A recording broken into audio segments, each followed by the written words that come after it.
بخشیدن. همانطور که قبلا عرض شد، مهمان این هفته ما جناب شیخ محمد صالح پردل خطیب هرمزگان هستند. به استقبال بیانات ایشون میریم با ختم صلواتی غرا بر محمد و آل و اصحاب محمد.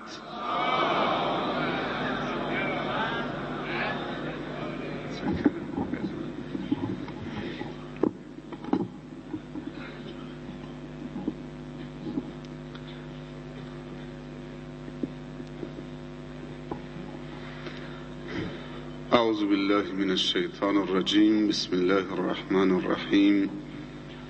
الحمد لله والصلاة والسلام علی رسول الله و علی آله و اصحابه و من والاه. اما بعد، السلام علیکم و رحمت الله تعالی و برکاته. خداوند بسیار سپاس میگوییم در مقابل همه نعمتها و منتها و الطاف و عنایتهایش. در رأس همه نعمتها و با ارزشترین نعمتهایش نعمت توفیق هدایت به دین مبین اسلام، هدایتی که اگر برای انسانی صورت بگیرد و تحقق بیابد، یعنی هدایت به تمامی ارزش‌های والای انسانی و به تمامی سعادت‌ها و خوشی‌ها و تعالی‌ها و ترقی‌های مادی و معنوی در دنیا و آخرت. الحمدلله این نعمت هدایت همه ما و شما و خواهرای برادرها مسلمانا ازش بهره مند هستند. قدر این نعمت را بدانیم و با شکر این نعمت هدایت را برای خودمون و جامعه خودمون و آیندگان خودمون و فرزندان خودمون با برکت نگه بداریم.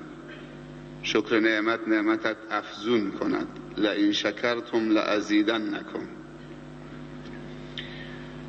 طوری عمل نکنیم که خداوند بعد از هدایتمان هدایت را در نتیجه بی‌لیاقتی ما از ما و جامعه ما سلب نمایند و ملت‌های کافر و گمراه را هدایت بدهند و این امانت را به اونها تحویل بدهند. سنت‌های خداوندی در بندگانش متنوع و متفاوت و همیشه بوده و هست. پس باید از خود لیاقت نشان بدهیم تا همیشه نظر خدا را جلب خود و جامعه خود بسازیم.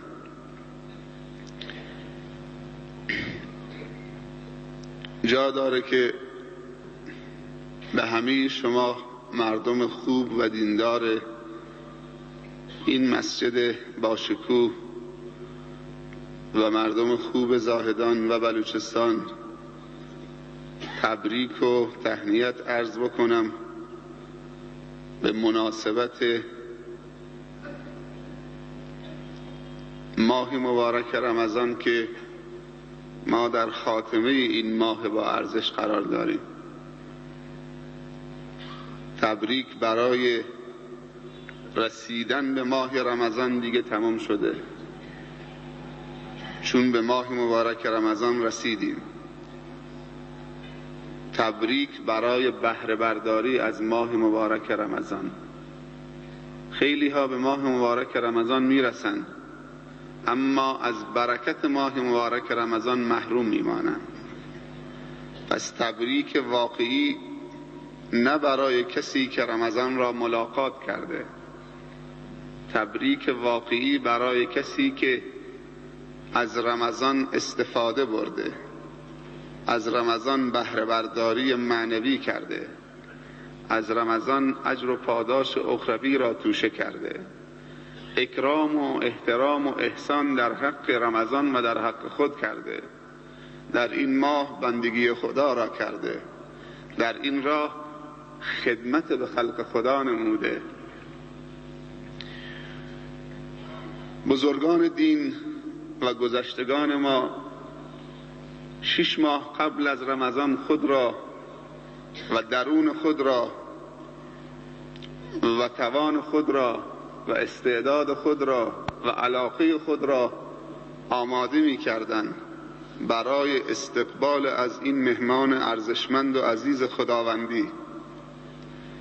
در نتیجه رمضان برای اونها تحول آفرین بود، برای جامعه اونها تحول آفرین بود. رمضان تحول عجیبی در جامعه اسلامی که علاقمند به رمضان بود و 6 ماه قبل از رمضان زمینه استقبال از این مهمان را فراهم می کردن خیلی ارزشمند بود و از برکت رمضان بود که اخلاق صبر را و استقامت را و عبودیت و بندگی را و جهد و جهاد را در خود پرورش داده بودند و بعد از رمضان با استقامت و صبر و جهد و جهاد دین مبین اسلام را به تمامی انسانهای روی زمین در زمان خود رساندند و هم خود از خود راضی شدند و هم رمضان را از خود راضی کردند و هم خدا را از خود راضی نمودند. و 6 ماه بعد از فراق رمضان به یاد رمضان می نشستند. خوب دقت بکنید سروران عزیز، برادرها و خواهرای ایمانی عزیز، انسان عاشق هم از وصال می سوزد و هم از فراق می سوزد. کسی که عاشق است طاقت دیدار معشوق را ندارد و طاقت فراق معشوق را ندارد. هر دوتا براش سخت است. وقتی معشوقش را می بیند از خوشحالی می سوزد و زار زار گریه وصل معشوق را می کند و وقتی ملاقاتش کرد از دیدارش و خدمت معشوقش خسته نمی شود، اما لحظه ودا و فراق با معشوق اون سوزاننده تر است، اون را می سوزاند. بزرگان دین و اونهایی که واقعا دیندار بودند و بر مبنای شناخت دین را پذیرفته بودند، وقتی که از رمضان جدا می شدند یا رمضان با اونها ودا می کرد احساس می کردند که یتیم شدند و پدری دلسوز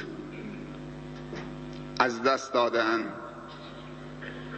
امروز این اصطلاح است که اگر کسی پدرش فوت کرد و اون صغیر بود، به حد بلوغ نرسیده بود، اون یتیم است. ولی یتیم واقعی کسی است که از نعمت هدایت و از نعمت توفیقات الهی و از نعمت حسنه و کار خیر محروم بماند.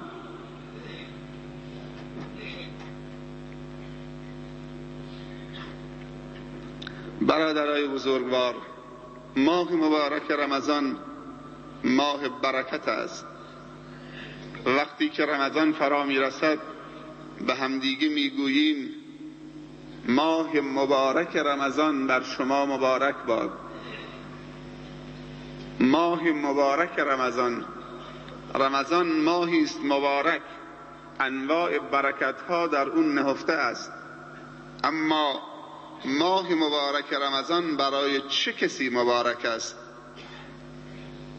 ماه مبارک رمضان چون نماز، چون مسجد، چون قرآن، چون زکات، چون حج، چون پدر و مادر، چون فرزند، چون تمامی امکاناتی که در اختیار انسان است، یا انسان را روسفید می کند و بلند می کند یا انسان را روسیاه می کند و به زمین می زند.